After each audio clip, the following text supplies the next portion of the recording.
matik na benta na yung Raptor niya tsaka BMW kasi wala na siya sa mga videos niya.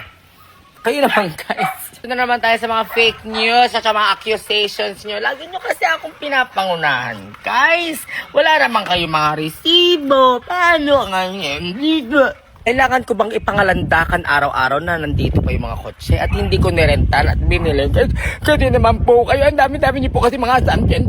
Puta, ganun ba ako magsalita para maintindihan niyo na po ako? Hindi ko po kasi anong language sasabihin ko para maintindihan niyo. Ayan po yung BMW. Hindi ko po kailangan ipangalandakan everyday. Ayan din yung G-Wagon. O, yung Raptor nandyan. O ano? Hello, Tito Mars is here. So sobrang dami na curious sa mga contents mo no, tungkol kay Finest Shine at pinagtatatanong ako ng mga tao sa'yo, di ba?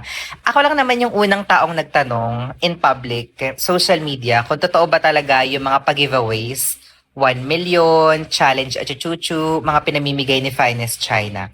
And maraming taong tumingin nun as a negative side, kaya feeling nila nambabas ako, nainggit ako and all.